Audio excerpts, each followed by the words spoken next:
बरसाना में लड्डू मार होली होती है। मतलब लड्डू की होली एक अलग प्रकार का पर्व है कि 18 तारीख को लठ मार होली, 21 मार्च को फिर छड़ी मार होली होगी, 26 मार्च को दाऊ जी का हुरंगा बलदेव में ये आयोजित होगा।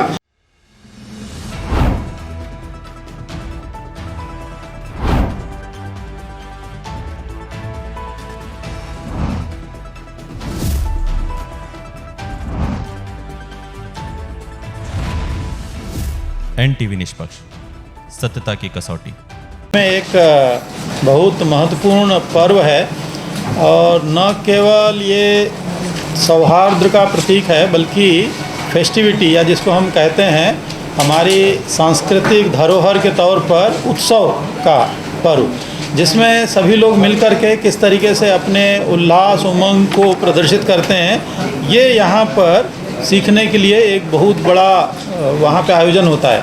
तो ये पूरा का पूरा आयोजन 17 मार्च से प्रारंभ हो करके लगातार अलग अलग जगहों पर चलता रहता है, क्योंकि वहाँ पे आप देखेंगे कि जो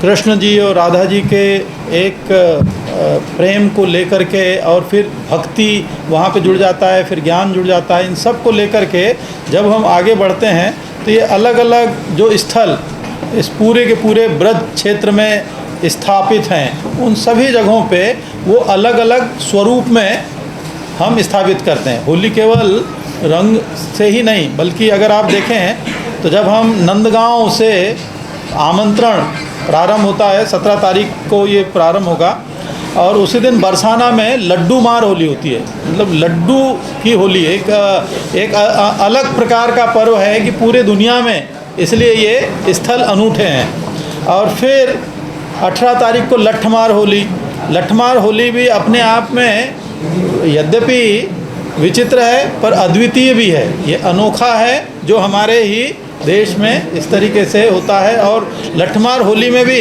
कौन रहता है आप लोगों को बहुत सारे पता है और बहुत सारे चैनल से पता चल जाता है कि महिलाएं एक तरीके से है ना, पुरुष बचते फिरते हैं और उनके ऊपर ये लठ पड़ते रहते हैं। तो ये एक तरीके से हमारे यहाँ पे जो पुराने समय में दोनों को जो हम मतलब किसी तरीके का भेदभाव नहीं माना जाता था, उसको एक प्रदर्शित करने का ये तौर तरीका होता था।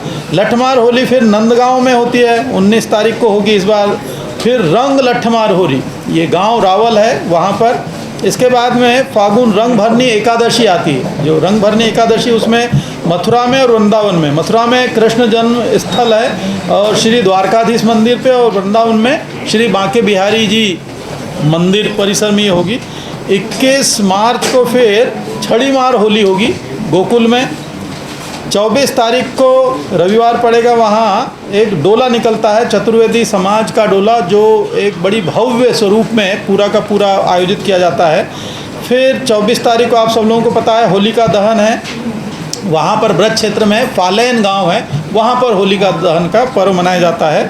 फिर 25 मार्च को धुलेंडी, ये मथुरा जनपद में और फिर पूरे देश भर में और विदेशों में भी कई जगह पर इसको आयोजित किया जाता है। 26 मार्च को दाऊ जी का हुरंगा बलदेव में ये आयोजित होगा। इसके बाद में 26 तारीख को ही जाब का हुरंगा, गांव जाब है वहाँ पे, वो हुरंगा होता है। और 26 तारीख को ही चरकुला मुखराई, ये वहाँ के जो सांस्कृतिक आयोजन है ये अलग तरीके से इसलिए है क्योंकि इसमें फिर महिलाएं गीत के साथ में, संगीत के साथ में नृत्य को प्रस्तुत भी करती है और ये होली का एक तत्व होता है। 27 मार्च को गांव बठैन में गिडोह का हुरंगा होता है। फिर रविवार 31 मार्च को महावन में छड़ी मार होली और 1 अप्रैल को श्री रंग जी मंदिर वृंदावन में होली का ये फिर आयोजन एक समाप्त होगा। तब तक के ये पूरा का पूरा जो है सप्तमी होगी उस दिन, तो ये आयोजन ये होता है। और इस पूरे आयोजन में चूंकि माननीय मंत्री जी स्वयं ब्रज क्षेत्र से हैं और ब्रज क्षेत्र की सांस्कृतिक धरोहर को बहुत अच्छी तरीके से जानते समझते हैं, तो मैं आपसे अनुरोध करूंगा कि वह इस पूरे पर्व और इस आयोजन और उस क्षेत्र में हो रहे विकास के संदर्भ में आप सब लोगों को संबोधित करेंगे। यमुना जी सरस्वती का संगम की बात करें, विभिन्न नदियों के प्रदेश की बात करें, या विभिन्न रूपों में भगवान ने जितने अवतार लिए हैं वो सब स्थल उत्तर प्रदेश में विद्यमान है। चाहे वो काशी में भगवान शिव के त्रिशूल पे बसी हुई नगरी की मान्यता हम लोग देते हैं, चाहे अयोध्या में भगवान राम की जन्मस्थली के रूप में आज भव्य और दिव्य अनोखा मंदिर 500 वर्षों के लंबे त्याग तपस्या बलिदानों के बाद आज पूर्णता पाया है। और इसी के साथ साथ नंदगांव, बरसाना, मथुरा ये भगवान श्री कृष्ण की जन्मस्थली, क्रीड़ा स्थली और कार्यस्थली रहा है। और उन्हीं की मान्यताओं परंपराओं के अनुसार, चाहे वो होली के त्यौहार की यदि बात करें तो जैसा कि अभी हमारे प्रमुख सचिव साहब बता रहे थे, प्रतिवर्ष विभिन्न स्वरूपों में होली की शुरुआत, और होली वो त्यौहार है उल्लास का त्यौहार, खुशियों का त्यौहार, उमंगों का त्यौहार,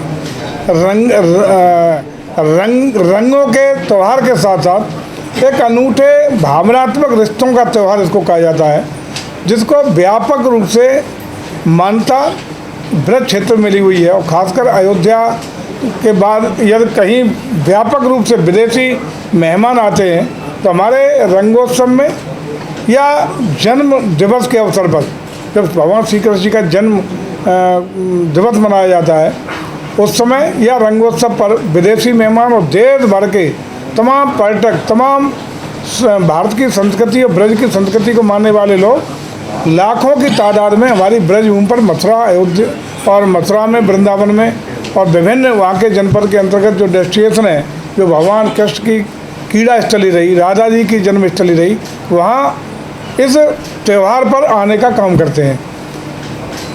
और इस त्यौहार की खास बात यह है कि जैसा कि हम सब जानते हैं कि चाहे ग्रामीण अंचल हो या विभिन्न स्वरूपों में मनाए जाने वाले विविध त्यौहार हों, ये भारत की एकता, अखंडता और सामाजिक समरसता और भाईचारे का एक अनूठा उदाहरण भी प्रस्तुत करते हैं। और इन त्योहारों के कारण हम लोगों की सामाजिक ताना माना, सामाजिक भाईचारा का एक बहुत ही नज़दीकियाँ लाने का काम इस त्योहारों के माध्यम से होता है। यदि होली की बात करें, रंगे हुए लोग एक दूसरे के चेहरे नहीं हम लोग पहचान सकते, धूल में, मिट्टी में, रंगों में, अमीर में, गुलाल में नहला दिया जाता है। आपने देखा होगा कि लठमार होली जिसकी चर्चा हो रही थी, वहाँ तो महिलाएं पुरुषों पर लाठियाँ लेके पिलती हैं और ढाल लेके लोग अपना बचाव करने का काम करते हैं। बाद में लड्डू और उसका भी प्रेम में खिलाने का काम होता है, तो आनंद आता है लोगों को। तो इसी आनंद को उठाने के लिए, इसी आनंद से जुड़ने के लिए और भावनात्मक रिश्ता बनाने के लिए आज वहाँ आप देखेंगे कि विभिन्न देशों के सैलानी, पर्यटक इस त्यौहार का आनंद लेने के लिए आते हैं। और वहाँ चूँकि मथुरा, वृंदावन के समुचित प्लांट विकास के लिए, उसको सुनियोजित तरीके से विकसित करने के लिए हमारा पर्यटन विभाग ब्रज तीर्थ विकास परिषद का गठन किया है।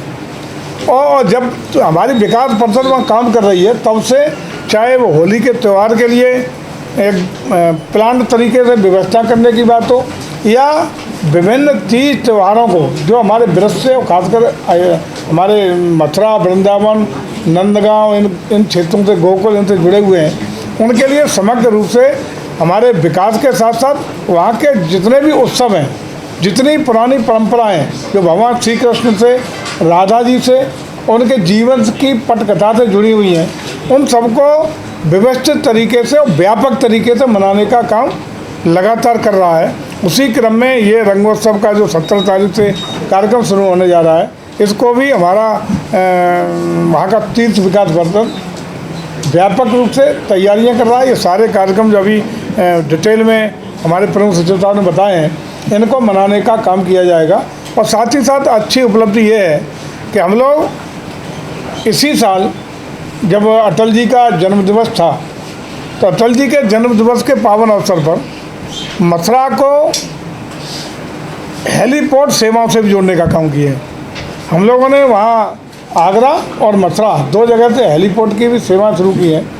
उसका भी आनंद लेने के लिए और ज़्यादा पर्यटक आने के लिए आकर्षित होंगे। और साथ ही साथ हम लोगों का प्लान है, हम लोगों की योजना है और हम लोगों को उसमें काफ़ी आगे हम लोग बढ़ भी चुके हैं कि गोकुल से लेके वृंदावन तक हम लोग क्रूज चलाने का भी व्यवस्था कर रहे हैं, जल परिवहन की व्यवस्था कर रहे हैं, ताकि वहाँ के पर्यटकों के तमाम आकर्षण के कुछ और स्वरूप में वहाँ लाभ मिल सके, आकर्षक हो सके, पर्यटक आ सकें, इसके लिए हम व्यवस्था कर रहे हैं। और साथ ही साथ तमाम धनराशि दे करके प्रदेश सरकार के द्वारा पर्यटन की विभिन्न पर्यटन विकास की संबंधित योजनाओं को धरातल पर भी उतारने का काम बहुत तेज़ गति से माननीय मुख्यमंत्री के नेतृत्व में, उनके मार्गदर्शन में करने का काम किया जा रहा है।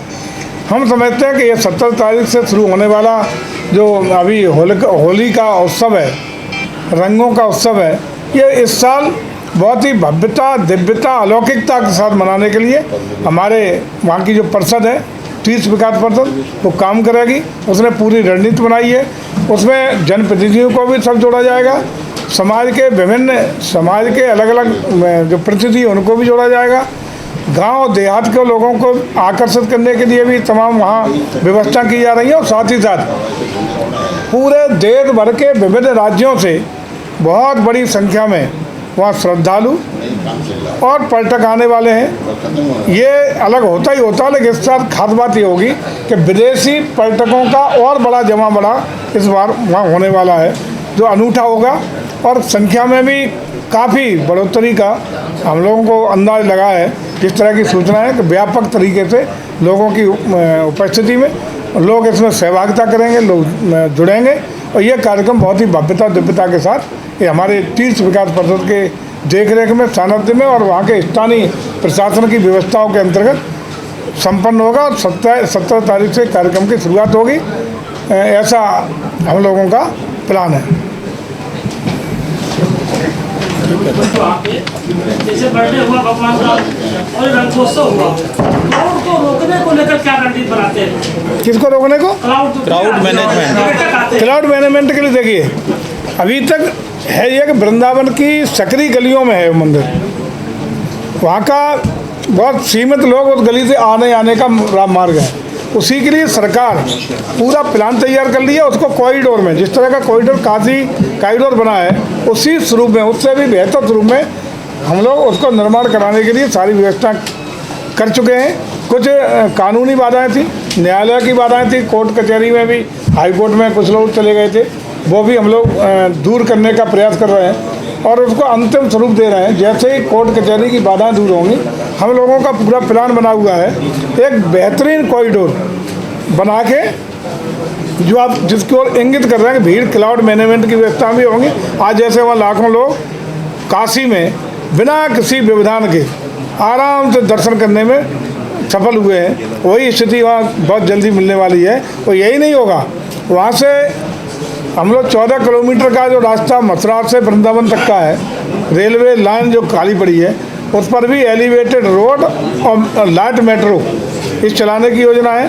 साथ ही साथ सीधा वृंदावन से एक्सप्रेस वे को डायरेक्ट कनेक्ट करने के लिए भी व्यवस्था है। और 84 कोसी परिक्रमा मार्ग जो 3 स्टेट में जाता है, राजस्थान, हरियाणा और यूपी, 3 स्टेट से होकर गुजरता है, उसके लिए भी NHAI ने सैद्धांतिक सहमति दे दी है। उसको भी डेवलप करके 84 कोसी परिक्रमा को NHAI डेवलप कराने के लिए काम कर रहा है। मथुरा में क्रूज और हेलीकॉप्टर की बात हो रही है जी, सुविधा चालू हो जाएगी पर्यटकों के लिए, क्या इसका? हेलीकॉप्टर की सर्विस शुरू हो गई है। मैं समझता हूँ उसमें कुछ तकनीकी चीज़ें और विधिवत जो होना है वहाँ चालू हो गया, औपचारिक शुरुआत भी हो गई है, लेकिन व्यवस्थित तरीके से वो सुविधा मैं समझता हूँ कि हफ्ते 10 दिन में व्यवस्थित तरीके से संचालित हो जाएंगी। क्रूज वाले में सैद्धांतिक पूरी सहमति बन गई है। वाटरवे अथॉरिटी ऑफ इंडिया का जो मानक है, उसका थोड़ा बहुत अभी व्यवधान है, तो जैसे ही वाटरवे अथॉरिटी ऑफ इंडिया से उसका क्लियरेंस हो जाएगा, वो सेवाएं भी शुरू हो जाएंगी। लेकिन सैद्धांतिक सहमति गोकुल से लेके वृंदावन तक के लिए बढ़ गई है। माने कि किराया क्या होगा लगभग उसका? किराया दिया तो नहीं मालूम होगा, वो किराया तो अपना हेलीपैड करते हैं उसका है। अभी हमारे साथ उत्तर प्रदेश पर्यटन मंत्री जयवीर सिंह, उनसे बात करते हैं। सर, अभी बहुत सारी भीड़ होने वाली है होली के उपलक्ष्य में, ऐसे में सुरक्षा के क्या इंतजाम किए गए? देखिए, स्थानीय प्रशासन, हमारा वहाँ का तीर्थ विकास परिषद, दोनों मिलकर के जितने भी चूंकि लाखों लोगों का क्राउड भी होता है, त्यौहार में कहीं किसी को दिक्कत ना हो, असुविधा ना हो, कोई अप्रिय घटना ना हो, इसके लिए दोनों कोऑर्डिनेशन करके बेहतरीन व्यवस्था जनप्रतिनिधियों को भी उसमें बिठा रहे हैं। पूर्व में उसकी बैठक भी करते हैं हमारा तीर्थ विकास परिषद, जिसमें माननीय जनप्रतिनिधि भी रहते हैं, प्रशासन भी रहता है, हमारे विकास परिषद अधिकारी रहते हैं। सारी व्यवस्था चाक चौबंद रहेंगी। प्रयास होगा कि किसी भी आने वाले श्रद्धालु को, पर्यटक को कोई असुविधा न हो। सर, अभी ये जानना चाह रहे हैं कि जो किराया होगा उसका क्या वो आपको मिल जाएगा, पूरा दे देंगे, आम आदमी के लिए उपलब्ध रहेगा और रीच में रहेगा, सभी लोग जा सकते हैं, वो डिटेल आप ले लेंगे। उत्तर प्रदेश सरकार के पर्यटन मंत्री जयवीर सिंह जी। देश विदेश की ताज़ा खबर पाने के लिए हमारे चैनल NTV निष्पक्ष को सब्सक्राइब करें व बेल आइकन दबाना ना भूलें।